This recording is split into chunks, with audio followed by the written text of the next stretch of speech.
Es única la doctrina de la humillación de Cristo para la doctrina cristiana.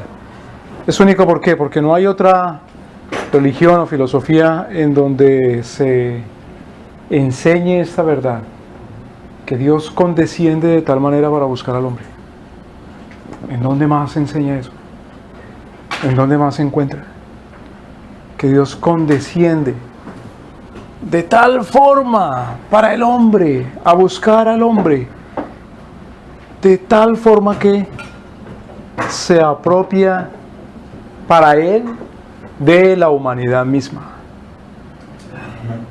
que condesciende para buscar al hombre de tal manera. ¿De qué manera condesciende para buscar al hombre Dios? Humillándose. ¿Y en qué consiste esa humillación? ¿Comienza cómo? Esa humillación apropiándose de una naturaleza humana, es decir, lo que se llama la doctrina de la encarnación. Entonces, la doctrina de la humillación de Cristo hace parte de lo que conocemos como la inmanencia de Dios. La inmanencia. Inmanencia se refiere a que Dios no está apartado de su creación, sino que es con la creación sin ser parte de la creación. Sin ser parte de Dios de la creación, está con la creación, en comunicación con la creación y comunión con su creación. Pero no necesariamente para que Dios sea inmanente se humilla haciéndose hombre. Aún así, se humilla en virtud de la inmanencia para entrar en comunión con la creación de una manera muy particular, y es tomando naturaleza creada. ¿Me doy a entender? Claro, Dios siempre ha sido inmanente. Siempre ha sido inmanente. El cristianismo, solamente Dios se comunica directamente, cara a cara con el hombre, sin intermediarios. Por supuesto, Dios es tan santo que cualquiera pudiese pensar, pero ¿cómo Dios, siendo tan santo, puede comunicarse con el hombre? ¿Cómo puede ser? Si Dios es tan santo que debiera estar apartado, separado. Él es el intocable, Dios, el invisible. Nadie puede acercarse delante de su presencia.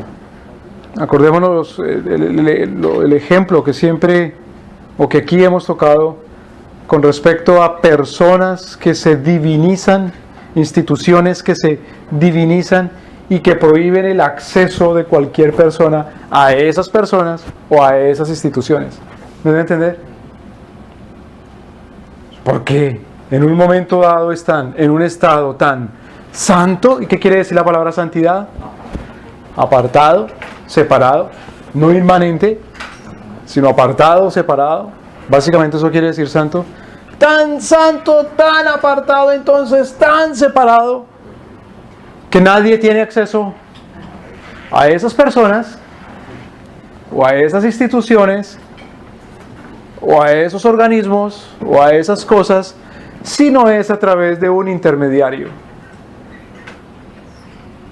Mire eso tan interesante. Hasta no hace mucho, las personas naturales, común y corriente, ordinarias, o los ciudadanos, tenían acceso libre a las más altas instancias de gobierno civil. Por ejemplo, la primera mitad del siglo XX, en la ciudad donde somos originarios y en donde reside, por ejemplo, el cuerpo legislativo de la nación, el Parlamento, los ciudadanos tenían libre acceso a escuchar los debates.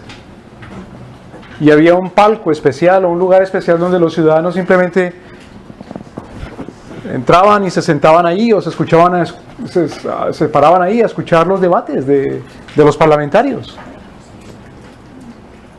La gente podía acercarse, simplemente pedir una audiencia, o por la calle ver a los presidentes o a los jueces de las altas cortes o a los parlamentarios y acercarse a ellos y hacerles preguntas o peticiones. Era lo más natural del mundo. ¿Por qué? Porque solamente trascendentalmente absoluto es Dios, que Él condesciende al hombre por su buena voluntad, porque Él quiere. Nadie más puede decir no. Nadie, absolutamente nadie puede acercarse delante de mí, porque yo soy tan elevado, apartado y separado, tan alto, que si quisieran acercarse delante mío, necesitarían de otra instancia mediadora. Eso es una virtud solamente de Dios. Hay un solo Dios y un solo mediador entre Dios y los hombres, que es Jesucristo. Pero todos los seres humanos somos o estamos creados para ser accesibles. ¿Me voy a entender? Pues cuando se paganiza o cuando se diviniza de manera inapropiada, ilegítima, pecaminosa una persona o una institución, esa persona o esa institución se convierte en un ente tan apartado y tan separado que es inaccesible. Tal y como son los gobiernos civiles hoy día, o el Estado moderno. ¿Me explico? Pero en la doctrina de la humillación de Cristo, vemos a Dios tan inmanente, es decir, tan en comunión con la creación, que de una manera particular, única, irrepetible, Dios no solamente entra en comunión con lo natural, lo creado, sino que se apropia de lo creado, de la naturaleza, para hacerlo parte de su persona. No es su esencia divina, sino de su persona. De eso hablamos la semana pasada, ¿verdad? Lo humano no viene a ser parte de la esencia divina, porque lo humano no se puede divinizar, como pretenden los arrogantes, que el humano sea tan divino que es inaccesible entrar a esos humanos o acceder a esos humanos. No que lo humano se diviniza, no que Dios condesciende para tomar humanidad y que esa humanidad haga parte también de lo divino, no, sino condesciende para tomar de la humanidad y que la humanidad haga parte de una persona que es divina, sin hacer parte de su naturaleza divina. ¿Me explico? ¿Me explico? De eso hablamos la semana pasada, de la unión hipostática. Entonces vamos a un pasaje primero que todo. 2 Corintios capítulo 8.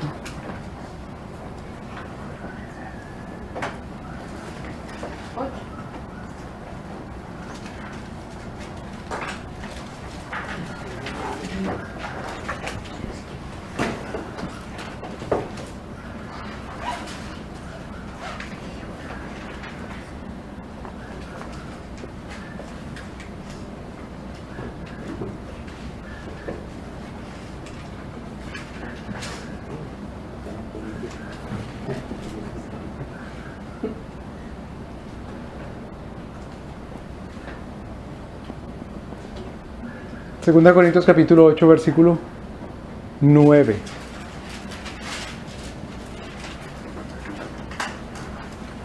Alguien que pueda leerlo, por favor.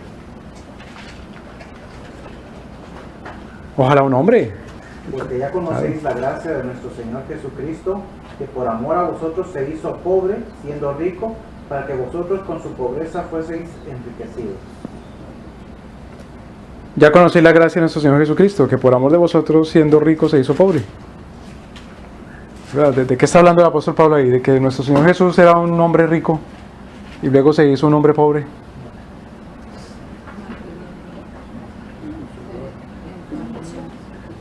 ¿De qué está hablando Pablo ahí?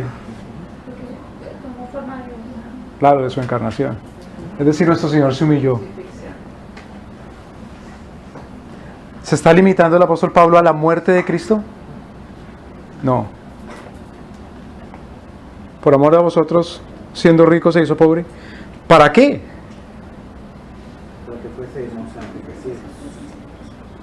Para que nosotros para que vosotros con la pobreza de Cristo fuésemos enriquecidos. ¿Pero por qué dice Pablo eso? ¿Cuál es el contexto?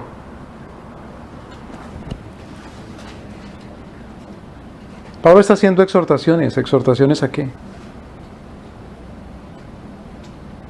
Por ejemplo, versículo 6. De manera que exhortamos a Tito que como comenzó, así también acabe esta gracia entre vosotros también. Por tanto, como en todo abundáis en fe y en palabra y en ciencia y en toda solicitud y en vuestro amor para con nosotros, mirad que también abundéis en esta gracia. Dice que Tito termine la voluntad de Dios, que haga la voluntad de Dios, que acabe esta gracia entre vosotros. ¿Qué era lo que tenía que hacer Tito? Hacer una colecta. Porque Tito iba a viajar a repartir esa colecta por misericordia a unos hermanos que estaban en necesidad. Entonces Pablo dice que ya que ustedes han sido abundados en ¿qué? Versículo 7. No. Hay un adjetivo que usa, perdón, un adverbio que usa. ¿En qué han sido abundados los corintios? ¡En todo! En todo, en todo. ¿Por qué razón? ¿Por qué razón han abundado los corintios? Por gracia. Mire, mucho cuidado. Uno ve a veces memes en Facebook o gente diciendo, predicadores, que nuestro Señor vino para enriquecernos y abundarnos de todo menos de algunas cosas. ¿De qué? Dice, vino a abundarnos en qué, en fe. Bueno, pero gracia es la virtud por la cual nos da abundantemente todo. Bueno, pero dicen, ¿por qué no? ¿De qué cosa nos ha abundado? Dice, de fe, de ciencia, amor. Pero no en cosas materiales. Pues pregunta, ¿podemos ser abundados de cosas materiales sin la gracia de Dios? Segundo, ¿tenemos de la gracia de Dios en virtud de qué? ¿De Cristo o en virtud sin Cristo? De Cristo nuestro Señor. Por eso dice Pablo, en todo. Y entonces dicen, no, en todo no, y en esas cosas no, porque por eso los apóstoles murieron pobres y vivieron pobres. Sí, entonces los apóstoles han sido los únicos cristianos en el mundo. O los apóstoles son los representantes de los cristianos en el mundo, y así como son los apóstoles tienen que ser los demás cristianos absolutamente en toda condición apostólica y en toda condición en la que ellos viven. Y generalmente la gente que dice eso, los pastores que dicen eso, son pastores más que todo provenientes de Estados Unidos que trabajan en seminarios y les pagan muy bien. Y que si se enferman van a médicos muy caros. Y con iglesias que les pagan muy bien y con honorarios. Y que se pueden retirar a la edad que quieren con buen dinero porque les han pagado muy bien y han tenido tiempo para ahorrar. Pero no es por virtud de Cristo entonces que ellos tienen esas cosas. Entonces, ¿por virtud de quién? ¿Acaso es que tienen otro Dios? ¿O acaso es que no dan gracias por los alimentos que Dios les da y entonces le dan gracias a otro porque no es en virtud de Cristo, ni en virtud de Dios mismo, ni en virtud de su gracia? Y entonces, ¿por qué dicen gracias, Señor, por estos alimentos? ¿Me voy a entender? Pablo dice que ya conocí la gracia de nuestro Señor Jesucristo, que por amor de vosotros siendo rico se hizo pobre para que vosotros con su pobreza de Cristo fueseis enriquecidos. Pero eso lo dice Pablo en el contexto de que sean abundantes los corintios ¿en qué? ¿En qué? En el contexto de qué los está exhortando Pablo, sean abundantes ¿en qué? En este caso específico. ¿En ofrendar qué? ¿Ciencia? ¡Dinero! ¡Plata! Para la gente que está en necesidad. Pero nadie puede dar de lo que le hace falta. o de lo que no tiene. Solamente se puede dar ¿de qué? De lo que se tiene, y de lo que se tiene no exactamente para consumirlo si no se muere, sino de lo que se tiene que de más, de sobra. Y Pablo le dice a los corintios: sean abundantes, porque lo han recibido ¿de qué? ¿Lo han recibido de qué? ¿Por virtud de qué? De gracia. ¿Me debe entender? Entonces, Cristo, porque ya conocéis la gracia de nuestro Señor Jesucristo, que por amor de vosotros, siendo el rico, se hizo pobre. ¿Rico en qué? Siendo Cristo rico en qué? En todo. No era rico solamente en conocimiento, y en ciencia, y en sabiduría, y en amor, sino que era rico absolutamente en todo. La humillación de Cristo nuestro Señor fue un empobrecimiento en todo orden. En todo orden. No solamente vino a ser humano, sino que vino a ser un ser humano muy humilde. Claro, vino a ser un ser humano muy humilde, y eso no quiere decir necesariamente que hayas nacido en la familia más pobre de la tierra.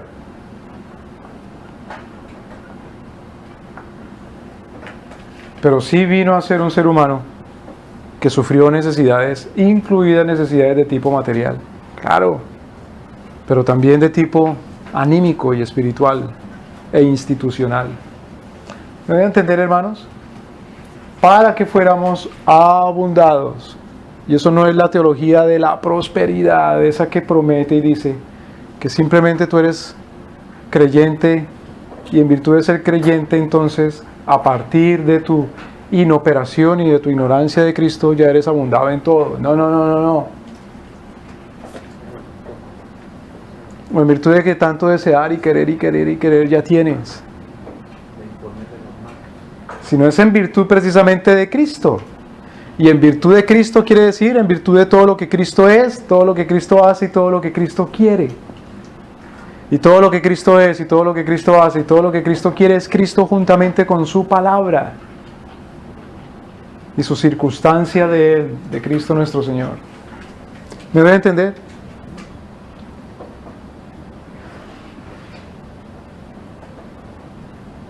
¿Cómo puede uno decir: Señor, gracias por estos alimentos, danos hoy el pan de cada día, Señor, ten misericordia con los que sufren de escasez, en el nombre de orar, luego en el nombre de esto te lo pedimos en el nombre de Jesús, y luego decir: Jesús no vino sino a darnos solo y exclusivamente perdón y vida eterna? ¿En dónde está el criterio y la coherencia y la razón bíblica?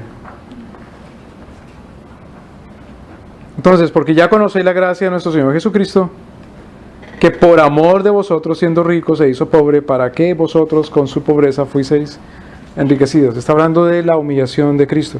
Entonces, en el estado de humillación de Cristo, es un estado que comienza en el acto de la encarnación. En el acto de la encarnación. Entonces, preguntémonos: Dios, siendo Dios, Padre, Hijo y Espíritu Santo,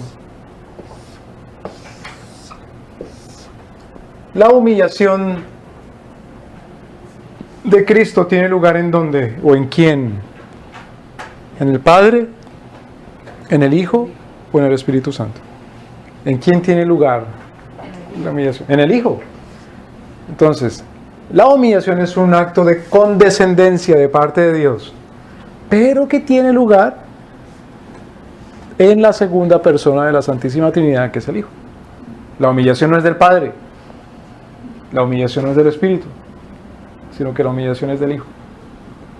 Pero siendo que la humillación es exclusivamente del Hijo, el Padre, el Hijo y el Espíritu Santo participan los tres en la humillación del Hijo. Y es Dios el que se humilla. ¿Me voy a entender? siendo que el que se humilla es el Hijo y no el Padre ni el Espíritu Santo. Es Dios el que se humilla, porque el Hijo es Dios, y en el Hijo está toda la plenitud de la divinidad, por un lado. Y, por otro lado, siendo que el que se humilla es el Hijo y no el Padre ni el Espíritu, tanto el Padre como el Espíritu también participan de la humillación del Hijo. Sin ser ellos los que se humillen, pero participan de la humillación. Sin ser ellos los que se humillan, pero participan de esa humillación. Y es Dios el que se humilla, porque el Hijo es 100% Dios, plena y totalmente Dios. Tenemos varios pasajes. Vamos a Gálatas capítulo 4. Gálatas. Capítulo 4, versículo 4 y 5.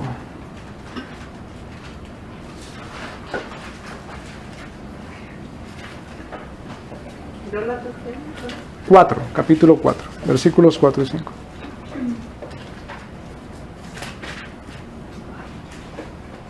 Gálatas capítulo 4, versículo 4.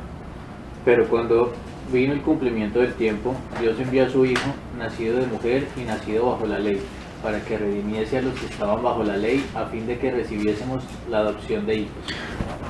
Entonces, ¿quién fue el que se humilló? ¿El Padre, el Hijo, el Espíritu Santo? ¿Quién fue el enviado? El Hijo. Ahora, no pierdan Gálatas capítulo 4. Y vamos a Primera de Timoteo.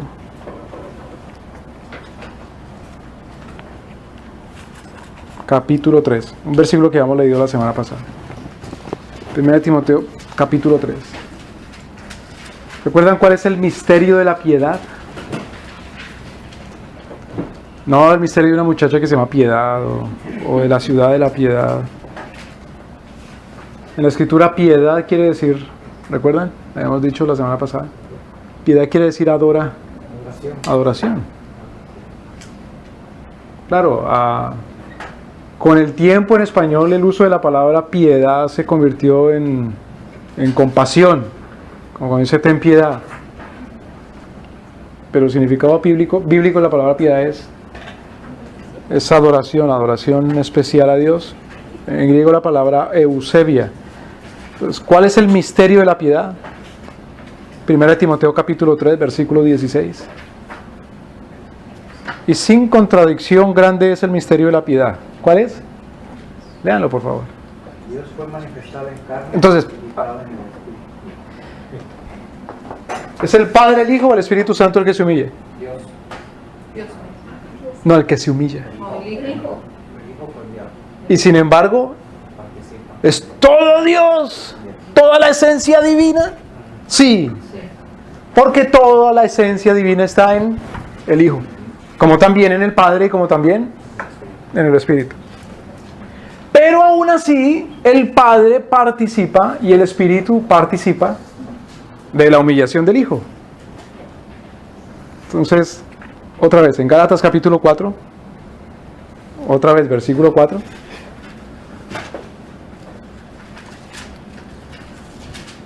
Capítulo 4, versículo 4. Léanlo, por favor. Pero cuando vino el cumplimiento del tiempo, Dios envió a su Hijo. Hasta ahí, hermano, gracias. ¿Cómo así? En 1 Timoteo capítulo 3 dice, Dios fue manifestado en carne. Y aquí dice que Dios fue el que envió a su Hijo. Porque cuando cuando Pablo le dice a Timoteo que el misterio de la piedad es que Dios fue manifestado ¿está hablando de quién? ¿Del Padre, del Hijo o del Espíritu? Del Hijo, que el Hijo es Dios. Pero cuando Pablo le escribe a los Gálatas y les dice que Dios envió al Hijo, ¿está hablando de quién? ¿Del Padre, del Hijo o del Espíritu Santo? Cuando dice que Dios envió al Hijo, ¿está hablando del Padre, del Hijo o del Espíritu Santo? Del Padre. ¿Me doy a entender? Entonces el que se humilla es el Hijo, no el Padre ni el Espíritu Santo. Pero aún así es Dios el que se humilla y el Padre participa también de la humillación, sin ser el Padre humillado, pero participa de la humillación porque ¿quién es el que envía al Hijo? Para encarnarse. ¿Me explico? Esa es la lógica bíblica, es decir, la única que existe. ¿Cómo dice? Qué difícil es. No, la lógica bíblica, es la lógica bíblica. Pablo dice, Dios fue manifestado en... Cuando dice Dios fue manifestado en carne, ¿está hablando del Padre o del Espíritu Santo o del Hijo? ¿Quién fue manifestado en carne? ¿Quién tomó carne? El Hijo. ¿Es eso difícil? No. Cuando Pablo le dice a los Gálatas, Dios envió a su Hijo, está hablando del... ¿Dios envió a quién? A su hijo. Está hablando del Padre, del Espíritu Santo, del Hijo, del que envía. Dios Padre. Del Padre. Entonces, ¿quién es el que es humillado? ¿El Hijo o el Padre? El hijo. El Hijo. Y sin embargo, ¿es Dios humillándose? Sí. ¿Me voy a entender? No es difícil. Es la lógica bíblica. Cuando uno piensa en la lógica bíblica, dejando a un lado la lógica que dice que es lógica, pero que no es lógica, sino que es animalidad. Es animalidad. Es la lógica del diablo, del infierno, como dice Santiago. ¿Me voy a entender? Entonces niega la verdad. Pero la verdad es que Dios envía al Hijo. Por lo tanto, ¿está hablando de quién? ¿Del Espíritu Santo es el que envía al Hijo? No, del Padre. Por lo tanto, no es el Padre el que se humilla, sino es el Hijo el humillado. Y sin embargo, Pablo dice también, le dice a Timoteo, Dios fue manifestado en carne. Por lo tanto, ¿de verdad Dios se humilló? Sí. Sí. Por lo tanto, ¿es el Hijo Dios? Sí. Sí. Simple.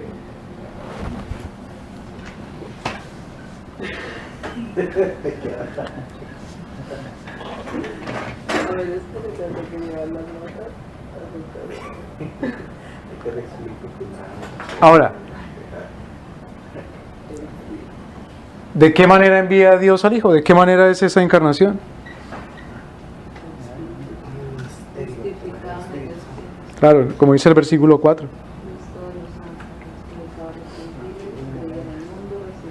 ¿De qué manera fue eso? Versículo 4. Más venido el cumplimiento del tiempo, ¿cómo dice? Dios envió a su Hijo para... ¿De qué manera? Nacido de mujer. y Nacido de mujer. por la ley. ¿Cuál es la manera, la forma como Dios envía a su Hijo? Para que sea manifestado en carne, De la virginidad. naciendo de una mujer. La semana pasada veíamos una palabra. ¿Recuerdan Teo? Con respecto a eso, Teo. ¿Recuerdan Teo qué? Teotocos. ¿Qué quiere decir qué? Teo quiere decir qué, ¿recuerdan? Portador de Dios. Teo quiere decir Dios. Y tocos quiere decir portador. Portador. O en inglés se dice bear, portar, llevar, cargar. No necesariamente es madre. Hoy en día con la inseminación artificial se entiende un poquito mejor. Con la inseminación artificial, la que porta el bebé no necesariamente es la madre, sino la portadora. ¿Me explico? Solo entiende uno la doctrina bíblica que María no es la madre de Dios, Portador. sino la portadora de Dios. Pero es la madre de la naturaleza humana de la persona del Hijo de Dios. Entonces tiene que dar esa respuesta así de larga, es necesario, porque esa es la verdad. Hay cosas que uno no puede responder sí, no. Tiene que responder de manera completa. Portadora. Es la portadora de la naturaleza divina, es decir, es la portadora de Dios, es decir, de aquel que tomó naturaleza humana o que fue manifiesto en carne.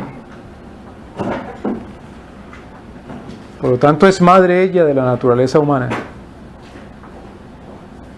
Pero esa naturaleza humana que fue tomada por la persona divina del Verbo. Entonces, ¿Cuál es la manera, cuál es la forma mediante la cual nuestro Señor se humilló? Naciendo de mujer, o siendo hecho de mujer, naciendo de mujer. Nacido de mujer, siendo portado por una mujer y dado a luz por una mujer. Ahí decimos entonces que participa también el Espíritu Santo. El Padre envía al enviar al Hijo, pero el Espíritu Santo participa de la humillación del Hijo. ¿Mediante qué acto? Mediante el acto de... Miremos Mateo capítulo 1, versículo 20. Claro. Mateo capítulo 1.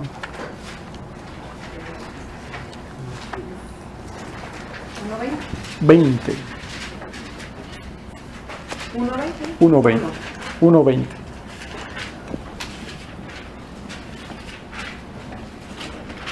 ¿Alguien ha visto la película del último samurái? The Last Samurai. ¿Recuerdan cuando el protagonista del Tom Cruise llega ante la presencia del emperador Hirohito? No era Hirohito, era el emperador Meiji, el que llevó a cabo ya históricamente la reforma del Japón, occidentalizando y modernizando a Japón. Después de que los americanos pusieron unos barcos de la flota del Pacífico con el Comodoro frente a las costas del puerto de Yokohama y les amenazaron y les dijeron: o abre el Japón al comercio o lo bombardeamos. Claro. Entonces el emperador Meiji y sus samuráis dijeron: bueno, más vale hacerlo, pero con mucha paciencia y dedicación. Vamos a modernizarnos, industrializarnos, y luego así nos vamos a la guerra con estos occidentales. Pero en la película, el Tom Cruise, ¿de qué manera puede acercarse al emperador? ¿Recuerdan que va con un traductor, con un asistente? Y él le dice: no puede mirar de frente al emperador. No lo puede mirar a la cara. Solamente puede hablar si el emperador le pregunta. Y solamente puede responder sí o no, con mucho respeto. Y solamente se puede acercar agachando la cabeza, haciendo una venia.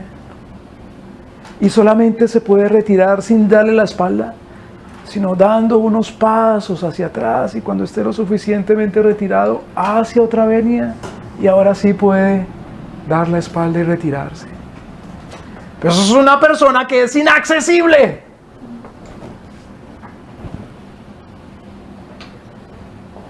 ¿Me voy a entender? ¿A cuántas instancias o por cuántas instancias hay que pasar hoy para poder acercarse a alguien? Y primero lo desnudan. Si no, no se puede acercar. Sin embargo, nuestro Señor condesciende.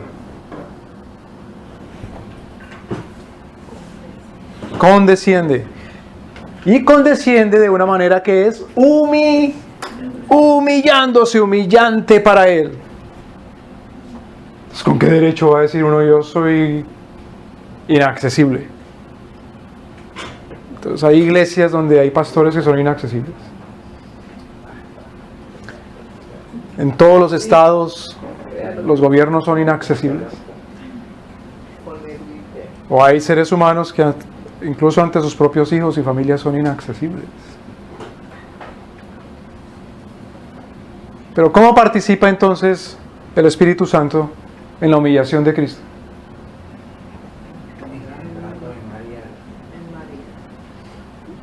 ¿Dará a luz un niño? ¿Quién? ¿Quién dará a luz un niño? María. Y pondrá su nombre. Mire qué cosa tan interesante. Porque aquí está citando de Isaías, del libro de Isaías capítulo 7. Pondrá su nombre. Jesús, sin embargo, en Isaías dice: pondrá su nombre, o se llamará su nombre, ¿cómo? ¿Qué quiere decir? Dios con nosotros, es decir, condescendiendo, humillándose. Emmanuel.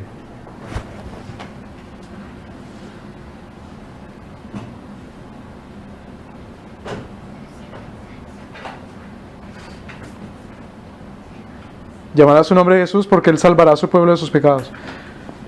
Pero eso sucede porque, primero, Dios fue manifestado en carne, es el Hijo el que es humillado. El Padre es el que envía al, y el Espíritu Santo es el que poderosamente actúa para ponerlo en María. Ahora, pregunta, ¿quién es el que es puesto en María? ¿El Padre? ¿El Espíritu Santo se pone el mismo en María?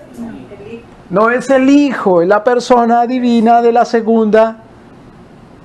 Es la persona divina que es la segunda, perteneciente a la Santísima Trinidad. Entonces, el que es puesto en María es uno que ya existía previamente. Y ese que ya existe previamente es la persona ¿de quién?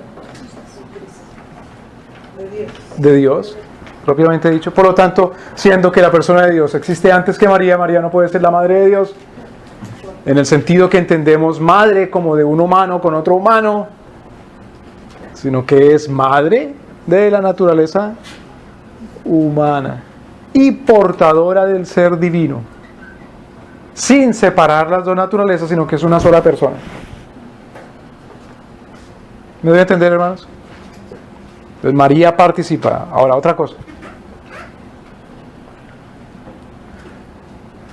¿De dónde toma el Hijo de Dios, Jesucristo, en su humillación, es decir, en su encarnación, la naturaleza humana? De María. ¿Recuerda que lo vimos la semana pasada en Romanos? ¿Recuerdan? Cuando decíamos, según quién, David, y según el Espíritu. Romanos capítulo 1, versículo 3. Tocante a su Hijo Jesucristo, nuestro Señor, que fue hecho de la simiente de David según la carne. Pero espérate. ¿Cómo que segunda de la naturaleza de David? ¿Cómo puede ser que es la carne de la simiente de David? Luego, ¿es que el Espíritu Santo puso a Cristo en David? No. ¿Lo puso en quién? Pero María es descendiente ¿de quién? Es que los descendientes tienen de la misma carne de sus padres. Mire esta cosa tan impresionante en la genética. Mire esto tan impresionante en la genética. Nuestro padre Adán está vivo en su cuerpo. Sin embargo, tenemos algo de la vida de Adán. Pero ¿cómo podemos tener algo de la vida si él está muerto? Todo lo de Adán está muerto. La semilla de Adán cuando pasó a Abel, la semilla de Adán cuando pasó a Set, ¿estaba viva o muerta? Aquí hay gente inteligente y madura. El esperma de Adán, ¿estaba muerto o vivo? ¡Vivo! Y pasó luego a su hijo Set. ¿Me doy a entender? O su hijo Set vino de esa semilla. Luego Matusalén, luego Noé, luego Jafet, luego Cam, Sem, o al revés, Sem, Cam y Jafet. Su propia semilla de ellos estaba viva o muerta cuando pasó para que fuera parte de sus hijos. Es decir, en nosotros siempre, en todo el mundo, ha existido de la vida de Adán, de Noé, de Sem, de Cam, de Jafet. ¿Me doy a entender? De la vida, de la simiente de David, de Abraham, a través de María. Pasó la vida a la naturaleza, ¿qué cosa de Jesucristo? A la naturaleza humana de Jesucristo. Entonces mi tatarabuelo está muerto y mi bisabuelo y mi abuelo. Pero yo tengo de la vida de ellos en mi vida. Y mis descendientes tendrán de la vida mía y de ellos también en sus propias vidas. De tal manera que la vida de verdad continúe. Y no sea la muerte la que triunfe. Hasta el día en que después la muerte misma sea definitivamente derrotada en la resurrección. ¿Me deben entender, hermanos? Entonces, cuando dice Pablo que Jesucristo, versículo 3, tocante a su Hijo Jesucristo, nuestro Señor, que fue hecho de la simiente de David según la carne, y que fue declarado ser Hijo de Dios con poder según el Espíritu de santidad. Entonces, según el Espíritu es Hijo de Dios, según David, según su carne, es naturaleza humana, pero es con el poder del Espíritu Santo, según nos aclara Mateo, o mejor, nos lo aclara el arcángel. ¿Cuál fue el que le habló a José? ¿Cuál fue el que le anunció? Gabriel. Entonces Gabriel nos aclara que es el poder del Espíritu Santo el que actúa en la carne de María, para que de la carne, del cuerpo, el organismo, el aparato reproductor de María, Cristo, nuestro Señor, tuviera naturaleza humana. Esto es importante porque, miren, hermanos, ¿ustedes recuerdan esta denotación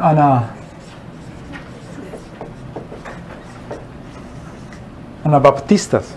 No estamos hablando de la iglesia bautista de Anas, sino Anabautista fue un grupo de personas que en los mismos tiempos de la Reforma, por el siglo XVI, principalmente en lo que es hoy Alemania, y luego se diseminaron por Europa, enseñaban ciertas doctrinas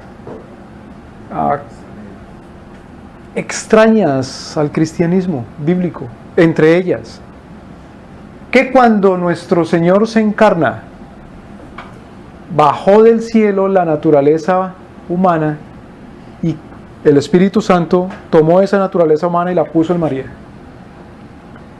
Es decir, María no fue otra cosa que una incubadora.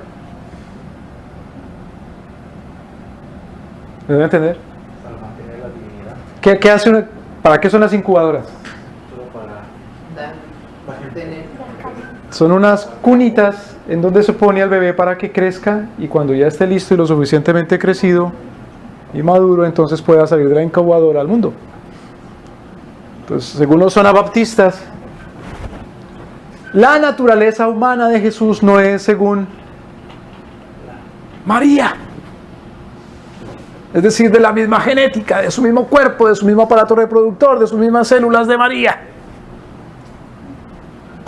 Si a Cristo le hubieran hecho un análisis de ADN, ¿habría resultado que era hijo de quién? Pues de María. ¿Me voy a entender? Porque es según David. Y para eso Mateo se toma el trabajo de escribir la genealogía. Y luego Lucas también. ¿Me debe entender, hermanos? Claro, alguno dirá, no, pero es que no menciona a María, sino a José. Bueno, sí, porque también hay que conectarlo con José, porque es el padre putativo, es el padre adoptivo. Tanto por María como por José, nuestro Señor Jesucristo es descendiente de David sin ser hijo de José de manera natural, sino adoptado, sino solamente hijo natural de María. Entonces es el poder del Espíritu Santo, según dice el arcángel Gabriel. Eso es lo que le está diciendo a José. Le dice: José, no pienses que el niño que lleva a María es hijo de un romano, de un soldado romano, como dicen los majaderos que siguen el Talmud o la tradición judía, que Dios tenga misericordia de ellos. Que nuestro Señor Jesucristo era hijo de María, pero de una relación adúltera que tuvo María con un soldado romano, porque no era hijo de José.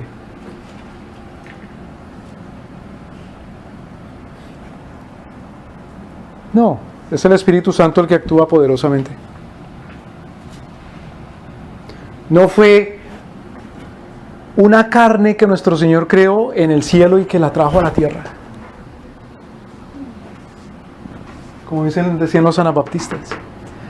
Hay anabaptistas que todavía, mejor dicho, hay pastores que todavía enseñan eso.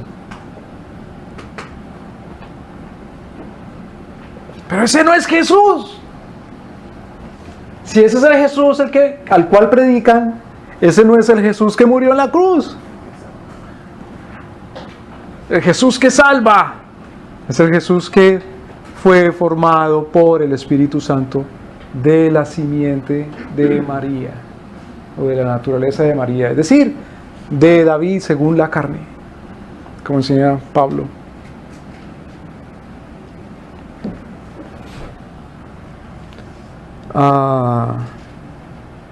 Vamos a Hechos de los Apóstoles capítulo 2 ahora, Hechos 2.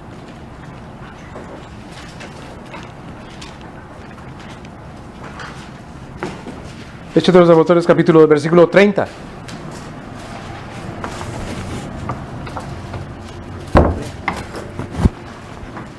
Hechos 2:30.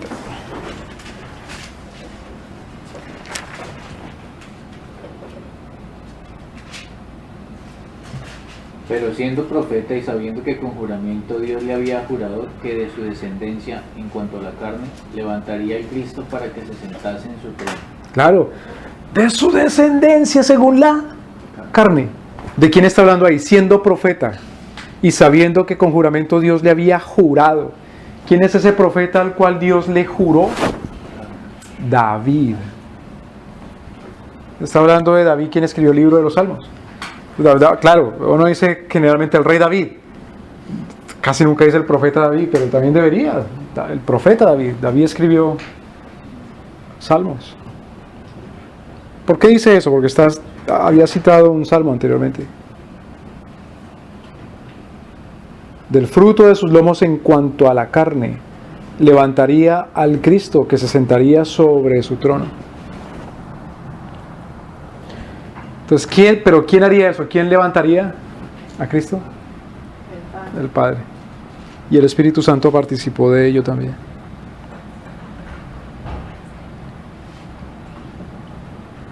Entonces, recapitulemos varias cosas muy importantes. Primero, el Verbo no dejó de ser lo que había sido. Se humilló sin dejar de ser Él. Hay una ilustración acerca de una historia, un cuento que escribe Mark Twain, que se llama El Príncipe y el Mendigo.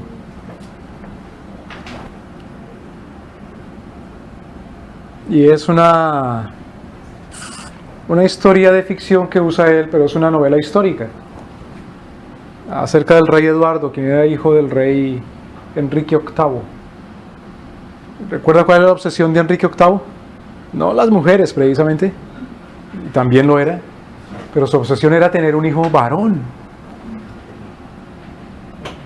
Entonces por eso se divorcia de una mujer, luego se casa con otra, luego le quita la cabeza y luego se casa con otra, en fin, hasta alcanzar su hijo varón. Tiene un hijo varón finalmente que es el rey Eduardo. Y Eduardo alcanza a ser rey, pero por muy poco tiempo, porque era un niño muy enfermo y muere siendo todavía niño. Y eso produce una crisis en la casa Tudor. Tudor es la dinastía de Enrique VIII, los Tudor. Pero Mark Twain, un escritor americano del siglo XIX, toma esa historia y escribe un cuento. Y el cuento se refiere a que por un tiempo este rey Eduardo, siendo niño, se vuelve un pordiosero, un mendigo. Pero otro niño que es mendigo, pordiosero y muy pobre, muy parecido físicamente a Eduardo, se vuelve rey, toma el trono, como una especie de impostor. En el cuento, el niño que se hace mendigo, decía él que yo soy el mendigo, no. Él decía yo soy el rey. Y la gente se burla de él porque lo ven pordiosero y pobre y con la ropa del otro niño. Y sin embargo les exige que se postren ante él y le hagan venia y le obedezcan y le digan Señor y Majestad. Pero para él en el cuento él sigue siendo rey. Sin embargo está en un estado de humillación. Entonces es una analogía que traje a colación, que es burda, pero simplemente la traje para decir que bíblicamente, ciertamente, verdaderamente, nuestro Señor en su encarnación, aunque se humilló, no dejó de ser Dios. No dejó de ser el Verbo. No dejó de ser divino. No dejó de ser todopoderoso. No dejó de ser el Rey de los cielos y de la tierra. No dejó ninguno de sus atributos. Aunque se humilló. Y aunque no dejó de ser esas cosas, todavía ciertamente se humilló. ¿Qué fue lo que dejó entonces? ¿En qué consistió entonces su humillación? Porque cuando uno se humilla es porque deja algo. ¿Qué dejó entonces? No dejó su divinidad. ¿Y qué es su divinidad? Todo aquello que hace de él Dios. Todo lo que hace de él Dios. Pero entonces, ¿qué dejó?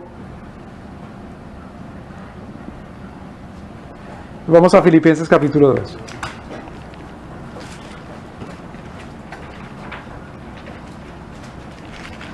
¿Qué fue lo que dejó nuestro Señor?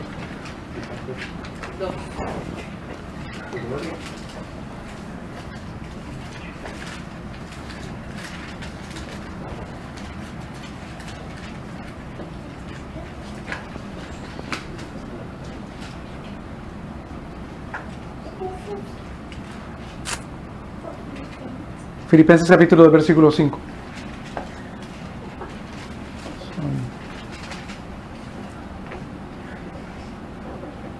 Haya pues en vosotros este sentir que hubo también en Cristo Jesús, Versículo 6.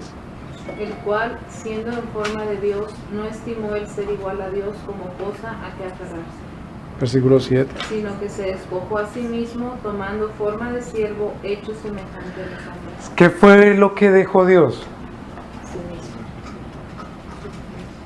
Versículo 8. Y estando en la condición de hombre, se humilló a sí mismo, haciéndose obediente hasta la muerte y muerte de cruz. ¿Qué fue lo que dejó Dios? ¿No dejó de ser Dios? ¿Qué fue lo que dejó entonces? Sí mismo. ¿Dejó de ser Él? Hay una palabra que se usa para eso. Prerrogativas. ¿Qué quiere decir prerrogativas? ¿Perdón? Deseo lo que quiera hacer. Privilegios. ¿Qué quiere decir privilegios?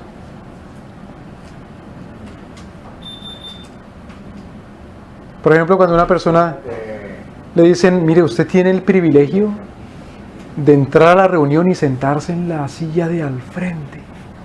Dice, no. No, entonces, ¿qué va a hacer? ¿Se va a sentar en la silla de atrás? No, tampoco. Entonces, ¿qué va a hacer? ¿No va a entrar? No, sí. Dice, ¿entonces se va a sentar en el medio? No, tampoco. Dice, no, ahora sí, yo no lo entiendo. Que no se sienta ni al frente, ni atrás, ni en el medio. Entonces, ¿en dónde? Dice, en ninguna parte. Me quedo parado para que se puedan sentar otros. Pero se va a cansar, ¿qué me importa? Pero se va a incomodar, tampoco me importa. Pero le va a doler el talón de los pies porque 5 horas la reunión, no me importa. ¿Me voy a entender? Que se siente la señora, que se siente la anciana, que se siente la embarazada, que se siente la mujer. Ah, ya hay hombres cristianos que todavía hacen eso, sí. ¿Cómo no? Que son caballeros como Cristo. Se le enseña a los niños y a los jóvenes a dejar sus prerrogativas, es decir, privilegios. Dice, ay no, porque de pronto yo dejo de ser yo, de pronto dejo de ser un hombre. No, al contrario.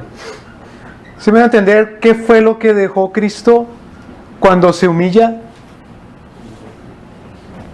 ¿Qué es lo que deja el Señor? No el acto, el hecho, la virtud, la característica, el atributo de su deidad, de su divinidad, de su gloria, de su poder, no. Sino el privilegio que tiene de que como es Dios, no es siervo. No es obediente. Bueno, ¿Es Dios obediente? ¿Es Dios obediente? Dios obediente. No. Pues, ¿a quién le va a obedecer Dios? Si Dios es el que... Si Dios es el Señor, ¿cómo va a ser obediente? ¿Recuerdan las palabras para Señor en griego? Por ejemplo, pan, ¿qué? Panto.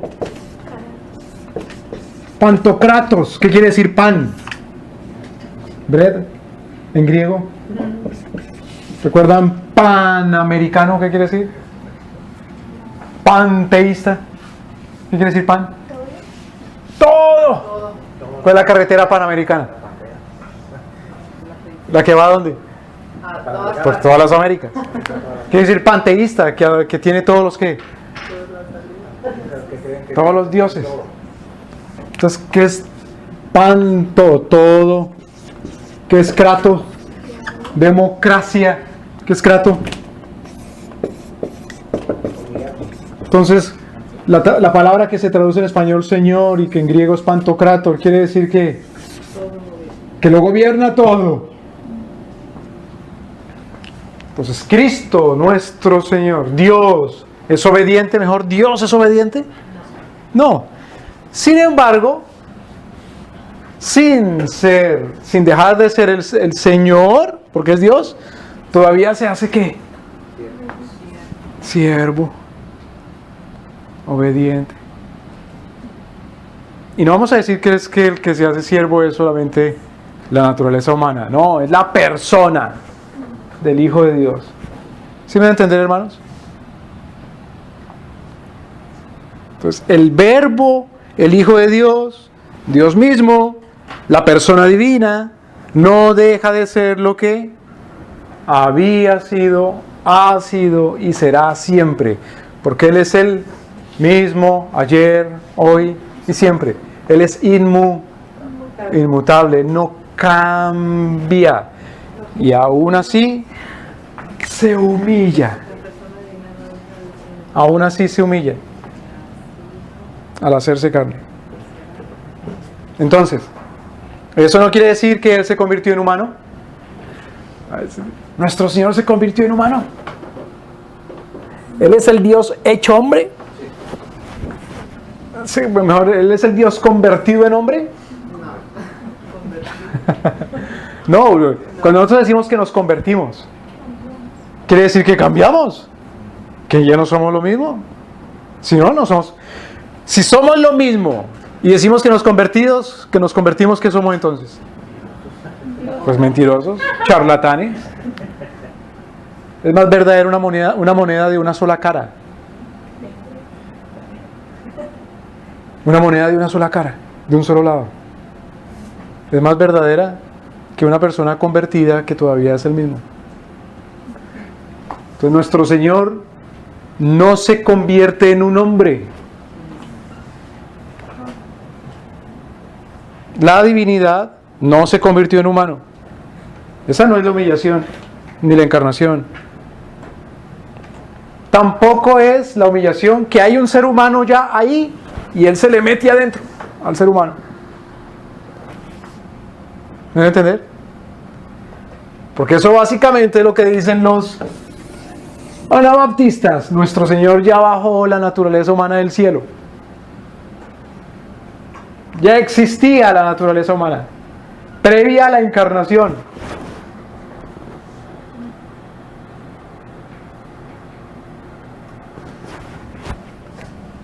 Nuestro Señor no se apropia de una persona humana, porque entonces habrían ¿cuántas personas en Cristo? 2 personas. Eso no es la humillación. La humillación no es que se haya metido en una carne, es decir, que de María toma solamente lo biológico,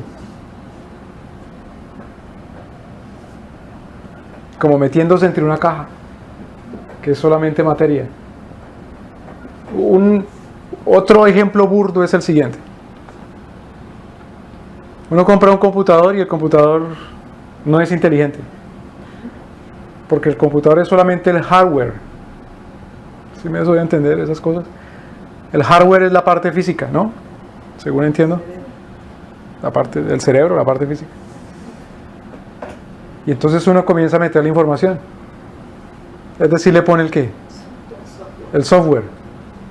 Nuestro Señor no es un software que se le metió a un hardware y esa fue la encarnación. Es decir, un espíritu que vino a habitar en algo material. ¿Me explico? Eso no es Jesucristo. Sino que la persona divina tomó naturaleza humana y la naturaleza humana es tanto físico como espiritual también. Cuerpo y alma. ¿Qué es entonces? La humillación, la encarnación, que se apropia de naturaleza humana completamente. Algunos dicen, no, es que por eso la Biblia dice carne. En griego es la palabra sarx. Sarx. Sarx. Sarx.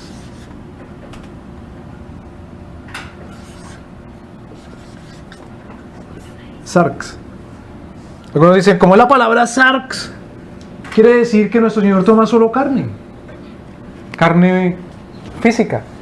Pero en la Biblia la palabra carne es usada para referirse a un ser humano. O a la naturaleza humana.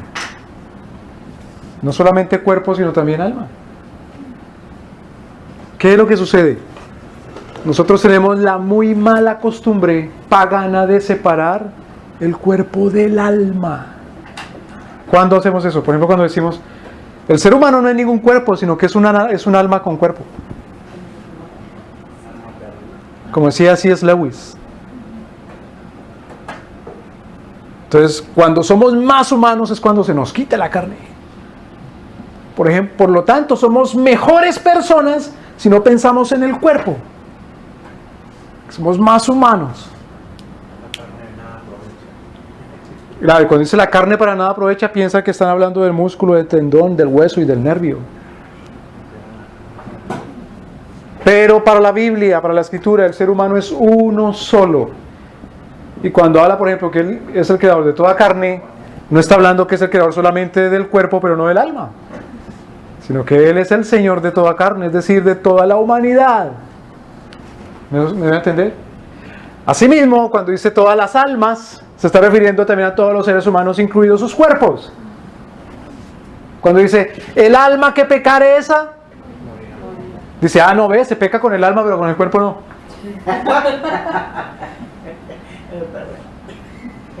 ¿Me explico? A ver. Por ejemplo, en Romanos, vamos en Romanos capítulo 8. Romanos capítulo 8.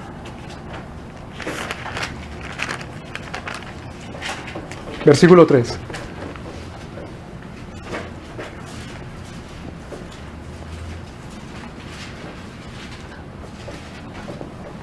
Porque lo que era imposible para la ley, por cuanto era débil por la carne, Dios, enviando a su Hijo en semejanza de carne de pecado, y a causa del pecado, condenó al pecado en la carne. ¿Pablo usa la palabra carne ahí para referirse solamente al músculo? No. Carne, la palabra carne, ahí no se usa en el sentido como cuando nosotros decimos carnicería. Porque cuando usamos la palabra carnicería, sí nos referimos al músculo, al tendón, al hueso, al nervio, a la víscera. ¿Me explico? Perdónenme el ejemplo tan gráfico. Pero cuando Pablo usa la palabra carne, se está refiriendo a lo humano. Lo simplemente humano. Lo que era imposible para la ley, por cuanto era débil por lo humano, por la carne, por lo natural. Dios enviando a su Hijo en semejanza de carne. No es que el Hijo haya tomado solamente víscera, músculo, cuerpo y nervio y hueso. ¿Me deben entender? Y sangre. Sino que el Señor tomó humanidad entera. A causa del pecado condenó al pecado en la carne. Es decir, en toda la humanidad de Cristo condenó al pecado. Su humillación es que nuestro Señor se hizo hombre y al hacerse hombre Entonces dejó de lado prerrogativas o privilegios. Porque el ser humano no tiene ciertas prerrogativas y ciertos privilegios que solamente los tiene Dios nuestro Señor. Y por lo tanto Él, al participar de lo humano de la naturaleza, participó de la bajeza humana con respecto a la altura divina de Dios nuestro Señor. Esa es su humillación. ¿Me voy a explicar?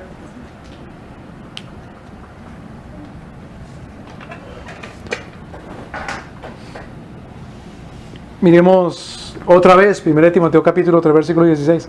Es un versículo que nos lo estamos memorizando. 1 Timoteo 3, 16. ¿Es el misterio de la qué? Otra vez, sin contradicción, grande es el misterio de la piedad. Dios fue manifestado en carne. Carne, evidentemente aquí, evidentemente se refiere a la humanidad. Justificado en espíritu, visto de los ángeles, predicado a los gentiles, creído en el mundo, recibido vida en gloria. Carne se refiere a todo lo que es humano. La encarnación, por lo tanto, sí, nuestro Señor tomó todo lo humano,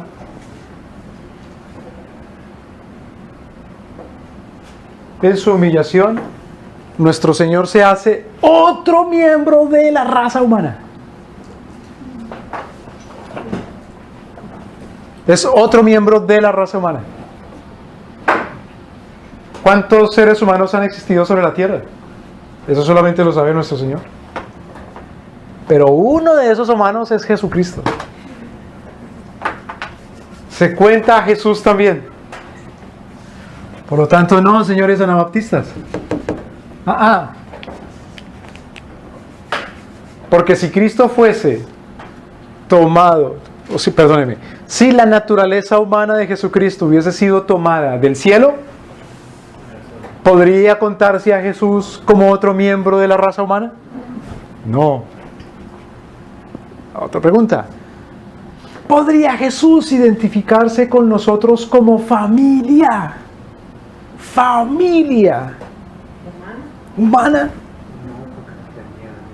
No. Vamos al libro de Hebreos.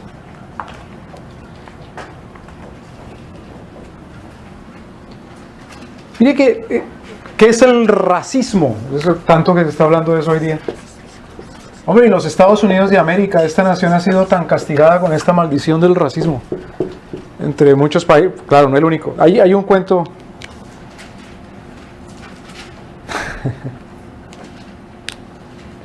Hay naciones que son racistas, pero dicen que Estados Unidos son los más racistas. Hay un cuento que decían unos europeos. Sé que Estados Unidos es maravilloso. Porque visitaron unos europeos de Estados Unidos. Maravilloso. Maravilloso.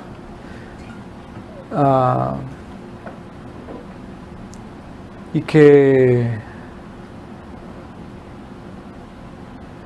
lo único malo es que hasta los negros eran racistas. Con eso decían ellos que ellos también eran racistas, no los negros ni los europeos. Pero hay una cosa desgraciada en el racismo.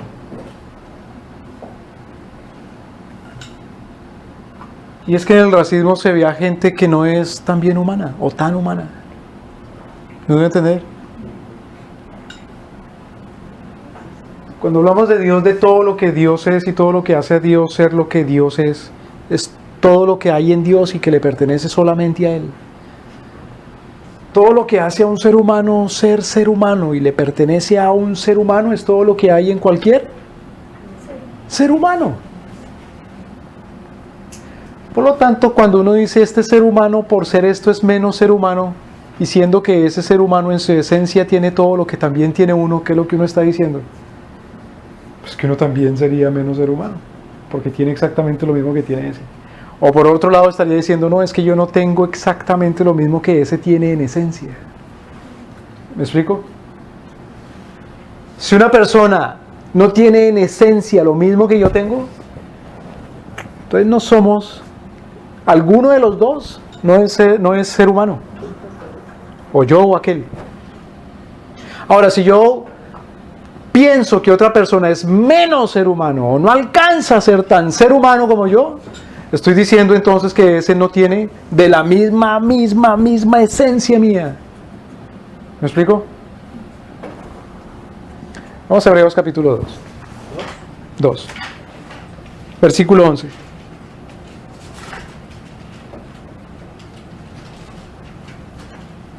Porque el que santifica y los que son santificados de uno son todos. Hasta ahí.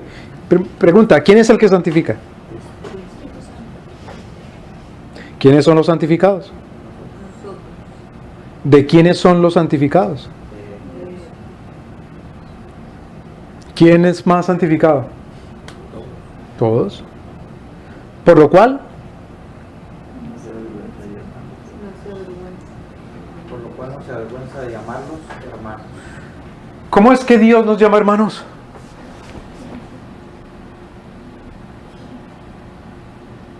Hay varias opciones. La primera, que como Dios es Dios y nos llama hermanos, entonces nosotros seamos ¿qué? Que como Dios es Dios y nos llama hermanos, entonces nosotros seamos ¿qué? Dioses. Pues dioses. En la mitología griega, ¿quiénes eran los dioses que tenían acceso al Olimpo?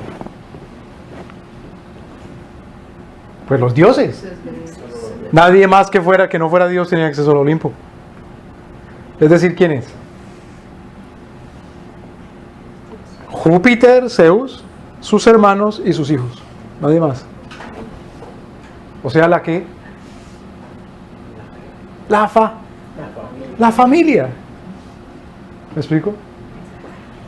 Entonces, ¿cómo que Dios, el que santifica es Dios y nos llama hermanos? ¿Será porque nosotros somos dioses? No, nos llama hermanos. ¿Será porque somos dioses? Entonces, ¿cómo nos llama hermanos? Somos de la misma generación. ¿De cuál esencia? ¿Verdad? ¿De la esencia qué? Naturaleza humana. Humana. Naturaleza. Y si nuestro Señor a los que salva por la fe los llama hermanos, ¿puede haber racismo? Mire qué cosa tan desgraciada que leí en esta semana. Puede ser que es considerado el mayor predicador de esa época que en los Estados Unidos de América y en Inglaterra o a ambos lados del Atlántico anglosajón se llama o se considera el más grande de los evangelistas del despertar. El despertar, predicador de ese movimiento que se llamó el metodismo. Más correcto teológicamente porque era más reformado y calvinista. Whitefield o Whitfield, ¿cómo se pronuncia eso? Whitfield. Cuando ya retirándose Whitfield de su ministerio de evangelista, como que le llama la atención y le gusta unas tierras que en América se llaman Georgia, o la colonia de Georgia. Y se compra un pedazo de tierra ahí.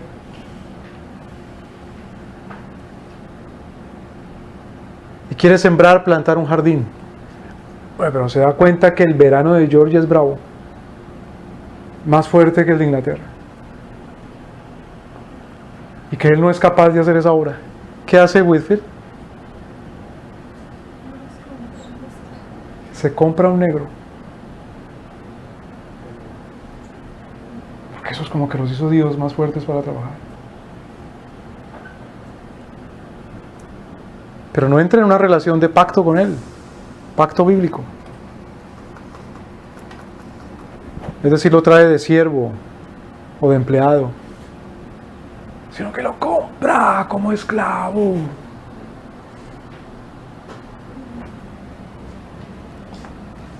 ¿No es una cosa maldita?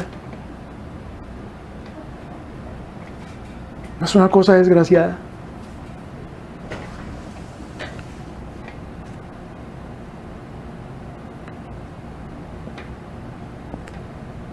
Si Jesucristo los llama hermanos, ¿es porque Jesucristo tiene plenamente naturaleza humana?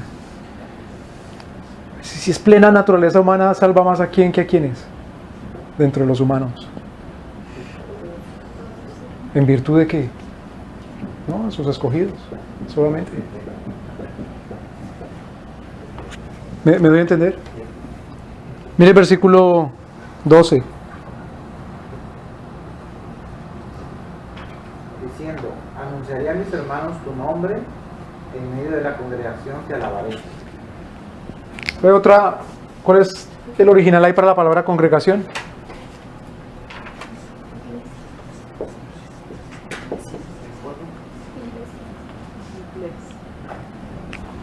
Iglesia corresponde a congrega, que también bíblicamente corresponde a la palabra pueblo o a la palabra Israel.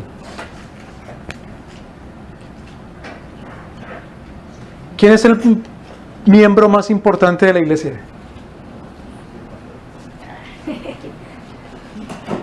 ¿El pastor?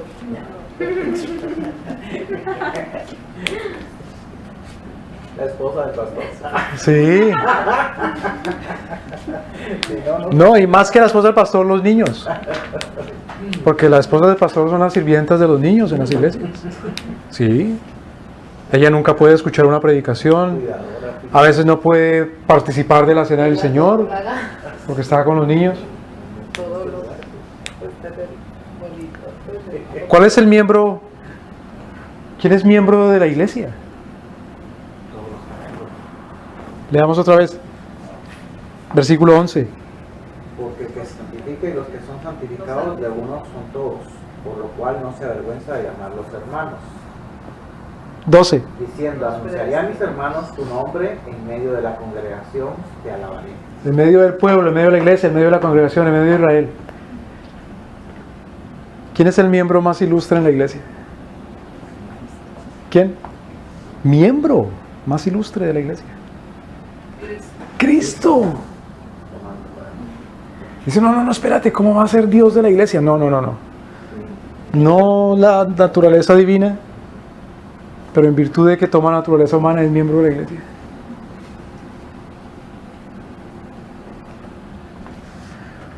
Porque al final, mire hermanos, de los tiempos, cuando entre la plenitud de los gentiles, y entonces será salvo ¿qué? Israel. Y en el planeta Tierra estarán entonces los que son salvos. Y luego nuestro Señor resucite a los muertos. Y entonces nuestro Señor juzgue. ¿Cuál es la iglesia que quedará? ¿Cómo se llamará la iglesia? La humanidad. ¿Me explico? Toda la humanidad hoy día, toda la humanidad es miembro de la iglesia. ¡Ah! Toda la humanidad no es bautizada. Toda la humanidad no es bautizada, por lo menos de la iglesia visible. De la invisible, pues menos. Por lo menos de la iglesia visible, toda la humanidad no. Pero llegará el momento en que la humanidad visible, todos sean miembros de la iglesia. Y en medio de la congregación está Jesús, encarnado. Versículo 17. Alguien léalo, por favor.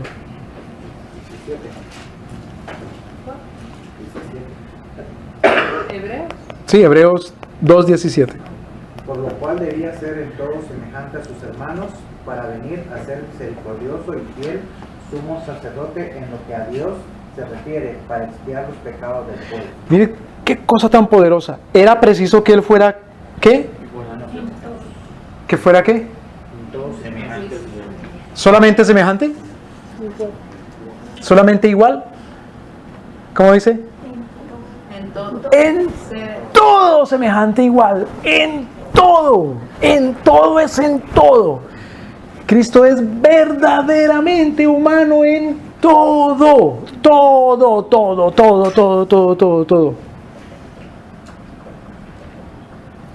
Por eso, si es igual en todo, es otro ser humano de la raza humana, del género humano. Por lo tanto, es hermano, según la humanidad, ¿de quién? De nosotros. Según la humanidad. Cuidado que no ha perdido su divinidad. Por cuanto no ha perdido su divinidad, es el Señor. Por cuanto no ha perdido su divinidad, es el Dios. Pero mire esto. ¿Podrá otro ser humano ser el Señor? No. Porque por muy ser humano que sea semejante a nosotros, no puede ser Dios.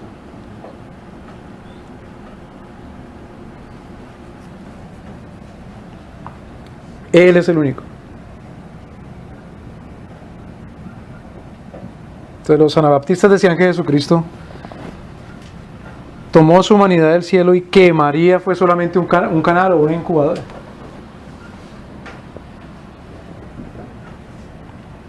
Mire esto, hay, por ejemplo, hay campesinos que crían aves de corral. ¿Cuáles son las aves de corral? Gallinas, patos, pavos, gansos. Y hay ciertos campesinos que, por ejemplo, se dan cuenta que dentro de esas aves de corral hay madres, hay hembras que son más maternales que otras. Y les ponen huevos solamente a esas de las otras gallinas o de las otras patas o de las otras gansos. Y a veces resulta una pata criando pollitos de gallina.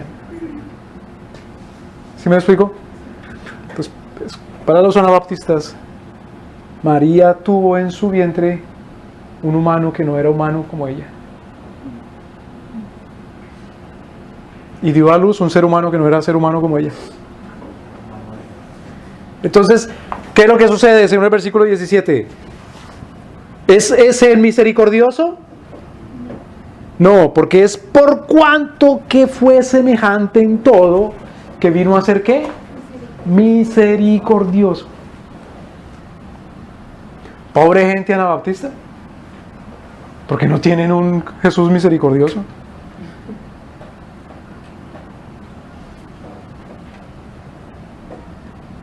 Creo que en inglés hay una palabra en inglés que se usa para traducir este misericordioso. Sympathize. Sympathetic. ¿Qué quiere decir sympathetic? ¿Qué quiere decir, por ejemplo, la palabra patología? Patología. En medicina. Logos es palabra o estudio. Estudio de los patos. Sí, estudio de las enfermedades, de las dolencias. Entonces la palabra sin quiere decir con en griego. Por lo tanto, simpático es que se duele junto con. ¿No debe entender? Es decir, es una persona que siente misericordia, compasión. Otra palabra, con pasión. ¿Qué quiere decir con? Pues con, junto con. Con, en latín, sin, en griego. ¿Me explico? Compasión, siente compasión. Le duele en su mismo vientre el dolor de otro. Pero es que Cristo, como vino a ser semejante humano a nosotros, tan humano como nosotros, pues entonces claro que tiene compasión o simpatía, porque comparte la misma naturaleza nuestra. ¿Me voy a entender? Pero si es un humano como un Superman que bajó de Krypton, ¿qué va a sentir compasión si no tiene su misma naturaleza de los seres humanos esos? Entonces Clark Kent, el hijo de Jor-El, tiene una estructura molecular tan densa que no va a sentir lo mismo que siente Juan Cabrera, ni Francisco Cárdenas. ¿Me voy a entender? Porque ese es de Krypton, no de la Tierra. Ese no le duele igual que al otro. No es tentado de la misma forma. Pobre Anabaptista que no tiene uno semejante a él que sea misericordioso con él, que lo entienda y lo comprenda. Y fíjese, ese vino a ser no solo misericordioso, sino también fiel sumo sacerdote. ¡Qué peligro! ¡Qué peligro esa doctrina anabaptista!, ¿no? Porque no tiene un sumo sacerdote. ¿Y qué es lo que hace el sumo sacerdote? Interceder. Ofrecer sacrificios de expiación, es decir, sacrificios para el perdón de los pecados. Entonces, pobre anabaptista, no tiene uno semejante a él que ofrezca pecados por él. O sea, no tiene un sacerdote.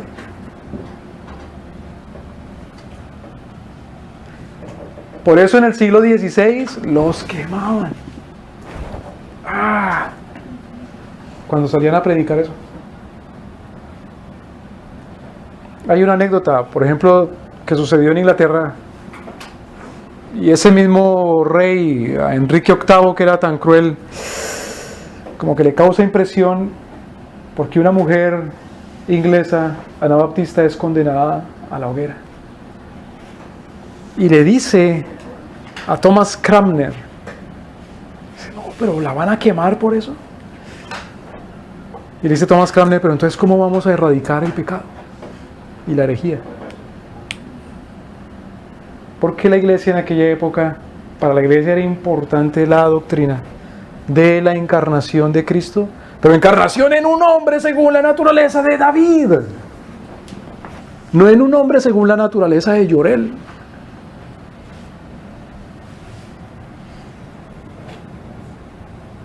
Ese Cristo que se humilla es el que es sumo sacerdote en lo que a Dios se refiere para expiar los pecados del pueblo.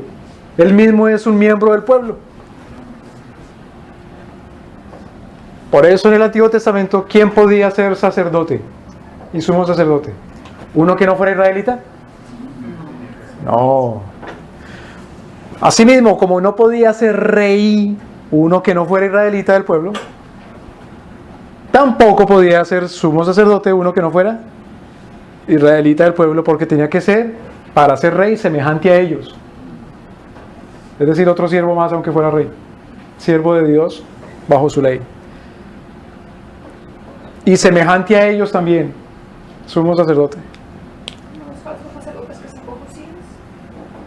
Por eso, claro, en los tiempos de Nehemías se revisó la genealogía para ver si habían levitas, pseudo-levitas.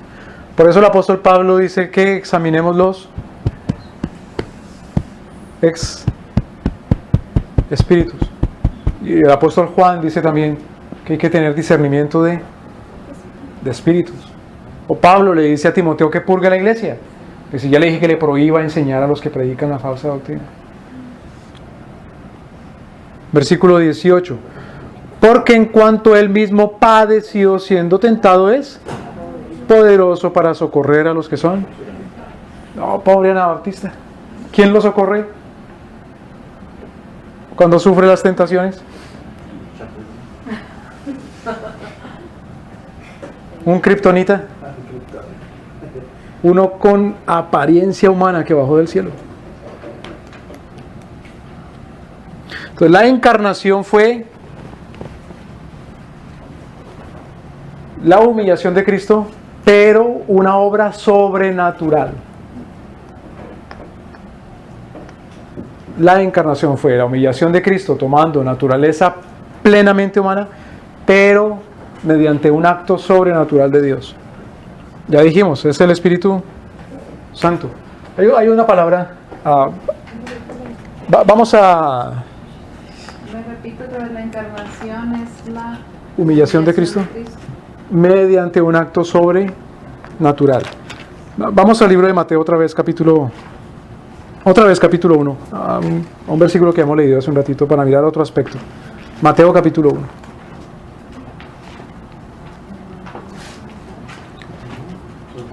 Mateo capítulo 1.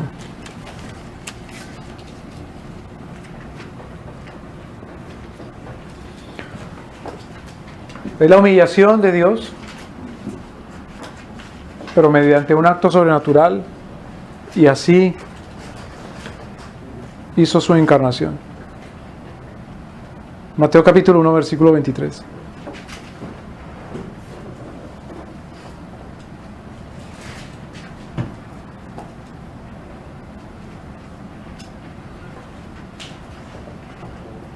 He aquí una virgen concebirá y dará a luz un hijo, y llamará su nombre Emmanuel, que traducido es Dios con nosotros. ¿En dónde está lo sobrenatural acá? ¿Que una virgen qué? ¿Y dará a luz? ¿Cómo puede ser? La palabra que se usa en griego es partenos. Partenos. Que transliterado es partenos. Y quiere decir una mujer que no ha sido deflorada. Simple. que no ha sido Deflorada. Así de simple. Es decir, una mujer que no haya sido con un varón. Mire esto. Esa palabra partenos que se usa en el Nuevo Testamento es una palabra que se usaba para partenos Atenea.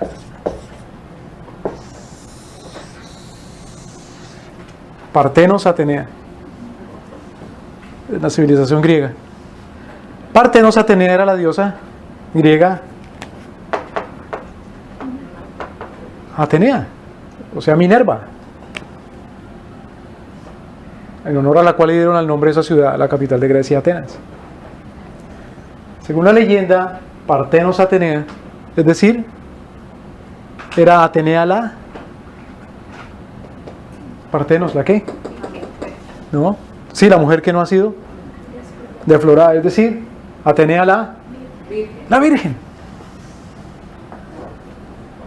Y el templo más importante de Atenas, por lo tanto, era el templo de Partenos Atenea. Había una sacerdotisa que cuidaba el templo, muy hermosa, que se llamaba la tal Medusa. Pero era hermosa, bellísima. Y el dios Poseidón, el dios de los mares y de los océanos, se enamoró de ella. Pero ella era sacerdotisa de la diosa ¿qué? Atenea virgen. Entonces Medusa no podía acceder a las pretensiones amorosas de Poseidón. Entonces Poseidón baja al templo de Atenea y la seduce y la viola. Y entonces ha sido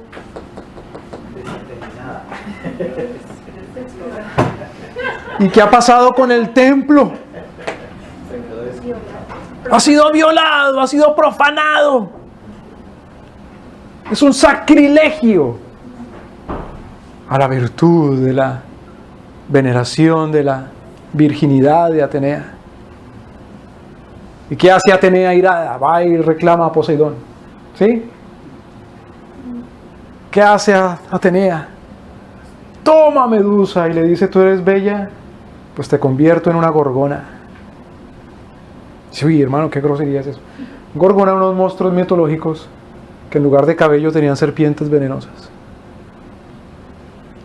Y que eran tan horribles que parecía su rostro como la muerte. Por lo tanto, la lengua se le salía.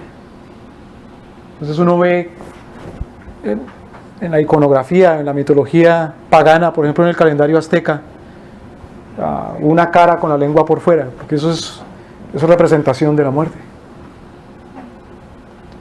Es decir que las gorgonas son unos muertos que caminan, porque han violado la virginidad. La pobre Medusa, por supuesto, es una víctima. Eso no lo ve uno en el Islam, que a la mujer que es violada por cuanto ya no es virgen, ¿qué? Se le castiga. Ahora, nuestro Señor se vale de la virgen en virtud de su virginidad, no, sino porque es virgen, pero no en virtud de su virginidad, es decir, no por darle valor a que no ha sido desflorada, sino porque es preciso que nuestro Señor venga de una mujer que no ha tenido ninguna relación con un hombre. ¿Por qué? Porque tiene que ser un acto sobrenatural, no natural. En el cristianismo, a diferencia de en el paganismo, lo que vale no es la virginidad por la virginidad, sino la santidad, la castidad. ¿Me voy a entender? ¿Me explico? La que es virgen o el que es virgen es el que es santo delante de Dios nuestro Señor, porque ha sido santificado. Por eso el ángel le dice: bendita tú eres entre las mujeres, porque has sido escogida,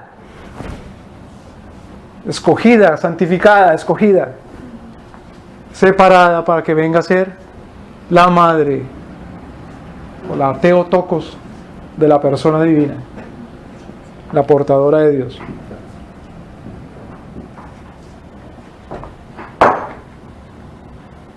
He aquí, una virgen concebirá y dará a luz un hijo y llamará su nombre Manuel, que interpretado es Dios con nosotros.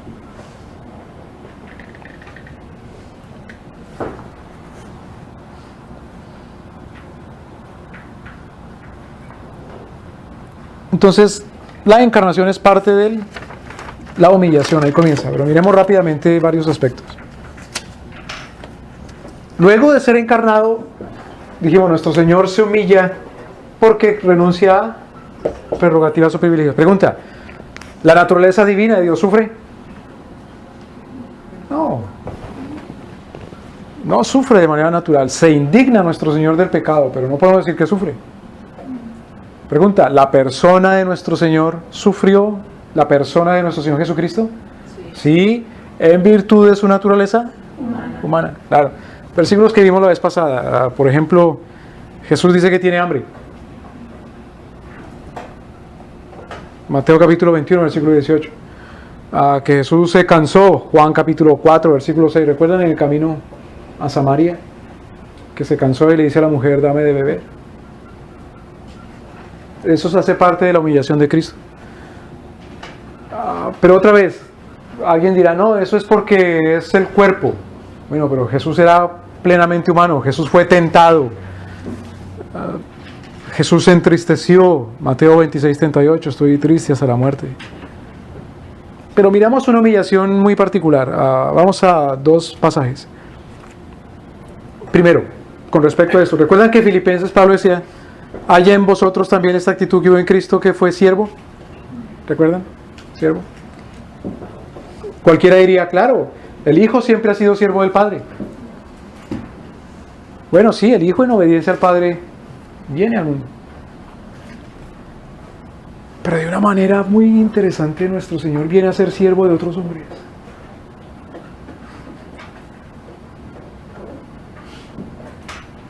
¿Fue siervo de sus padres, Jesús? ¿José y María? ¿Fue siervo de sus padres, Jesús, José y María? Por supuesto. Claro. Miremos algunas formas. Mateo capítulo 17, versículo 24.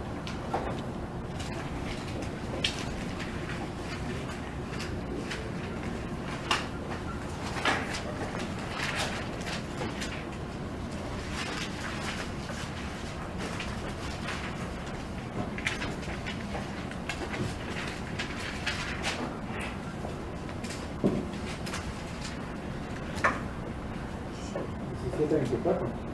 Sí. Cuando llegaron a Capernaum, vinieron a Pedro los que cobraban los dracmas. Le cayó el Ayares a Pedro. Le cayó la oficina de impuestos. Diciendo, Le dijeron, ¿vuestro maestro no paga los dracmas? mira la pregunta que le hacen. ¿Vuestro maestro no paga los tributos? ¿No paga los impuestos? Versículo 25.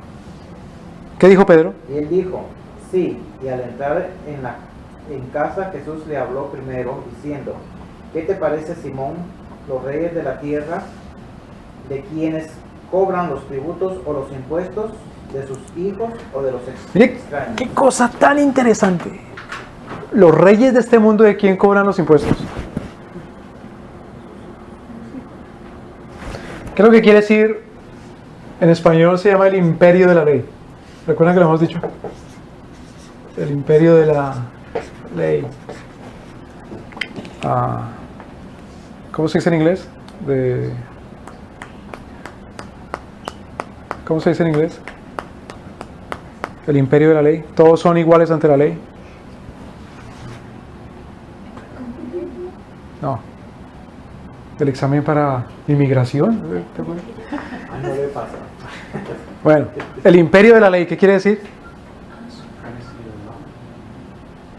Que si Hillary Clinton comete un delito, ¿qué le pasa? Tiene que ser juzgada. Por eso es. Que si hay una constitución en el reino de España, ¿qué debe decir con respecto al rey de España? Su majestad don Juan Carlos, o en este caso Felipe ahora, hoy día. Que también debe estar sujeto a las... Es decir, que no hay personas que son inmunes ante la ley. Claro, entonces un policía puede matar la gente y ya. Bueno. Pues fíjate lo que responde nuestro Señor. ¿Qué pasa con los reyes de este mundo, de la tierra? No con los reyes según el reino de los cielos. ¿Quiénes son los que pagan los impuestos? Los pobres tontos. ¿Me doy a entender? ¿Me explico? ¿De quién cobran los impuestos, los impuestos o los tributos los reyes de la tierra? ¿De sus hijos?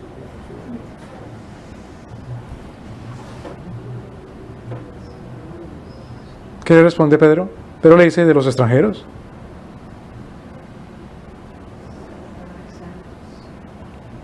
Versículo 26. Versículo 26 le responde el Señor. Entonces los hijos están exentos. Versículo 27. Pero para no ofenderles, ve al mar, echa el anzuelo. El primer pez que saques, tómalo, el abrirle la boca, hallarás un extranjero. Tómalo y dáselo por mí y por ti. Ve y paga el impuesto tuyo y el mío. Entonces, ¿qué es un extranjero? Una moneda. Suficiente para pagar por los dos. Claro, ¿cuál era la profesión de Pedro? Pescador. Entonces, ¿de qué le pedían a él impuestos? Sí, es su trabajo. ¿De cuál profesión? Pero parece que Pedro ya no estaba pescando, estaba con Jesús. Sin embargo, el Señor le dice, sí, vaya y pague por usted, por mí. Eso es un acto de la humillación de Cristo. Cristo. Cumplir con la ley de los reyes. ¿Me explico?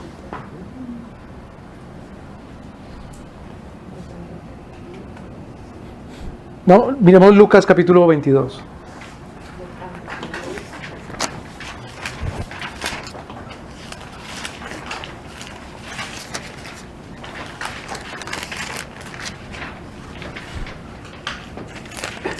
A propósito, ese impuesto de las dracmas era el impuesto del templo, que es el único impuesto que la Escritura avala, el único, y equivalía a 12 gramos de plata al año, por cada hombre mayor de 20 años. Era el único impuesto. Eso según el libro de Éxodo, les digo rápidamente. Según el libro de Éxodo capítulo 30, versículo 13. según Éxodo capítulo 30, versículo 13. Ahora, Mateo, ¿qué dijimos? Lucas 22, 54. Y prendiéndole le trajeron y le metieron en casa del sumo sacerdote. Es decir, nuestro Señor fue sujeto a ser preso, arrestado. Un acto de humillación.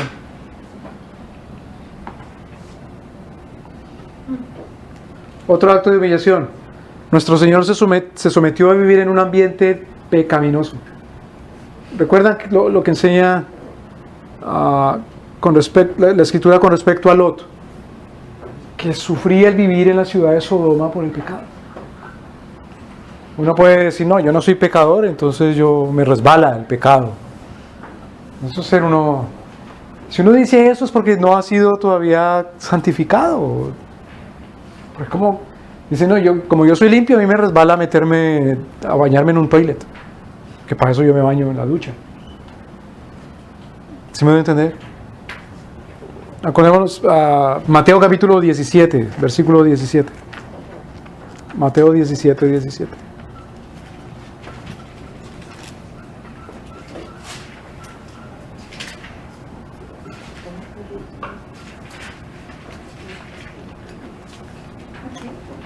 Mateo 17, 17. 17 y 17. Uh-huh. Respondiendo Jesús dijo, oh generación incrédula y perversa, ¿hasta cuándo he de estar con vosotros? ¿Hasta cuándo os he de soportar? Oh, generación incrédula y perversa. Claro, nuestro Señor sufre el ambiente incrédulo. Juan capítulo 2, versículo 24. El sufrimiento psicológico de saber su muerte, su sacrificio. Imagínense una persona que desde niña sabe que lo van a crucificar, hombre. Juan, ¿qué fue? 2:24.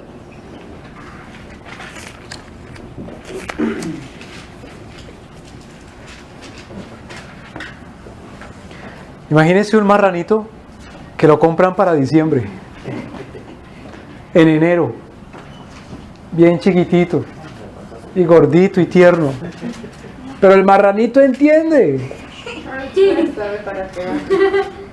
que lo compraron para diciembre. No quiere que le dice. Perdóname ese ejemplo tan burdo, pero nuestro Señor sabía. Claro.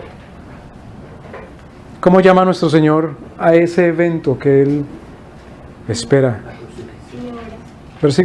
Juan capítulo 2, versículo 24. Juan capítulo 2, versículo 24. Pero Jesús mismo no se fiaba de ellos porque conocía a todos.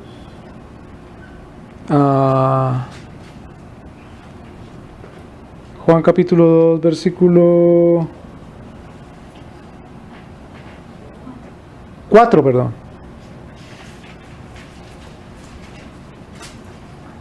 Jesús le dijo, ¿qué tienes conmigo, mujer? Aún no ha venido mi hora. ¿Por qué Jesús le responde así? Porque ella le pide ¿qué cosa? ¿Qué le pide María al Señor Jesús? Vino. Y el Señor se refiere a la hora de Él con respecto al vino. ¿Por qué? ¿Qué representa el vino? La sangre de su pacto. Luego, ahora versículo 19. Respondió Jesús y les dijo, Destruid este templo y en 3 días lo levantaré. claro. ¿De qué estaba hablando nuestro Señor? De su muerte y de su resurrección. Pero hay una humillación implícita ahí, sabiendo. Y luego, claro, la muerte del Salvador es un acto de humillación. Y luego su sepultura. Eso es de lo que habla la Biblia cuando se refiere al descendió al Hades, a los infiernos, o de los que hablan a las confesiones de fe o los credos. Dejemos por ahí el día de hoy. Alejandro, ¿quieres orar, por favor, para despedir? Claro que sí. Gracias. Señor Jesús, te damos gracias por permitirnos asistir a este estudio, Señor Jesús, que tú nos has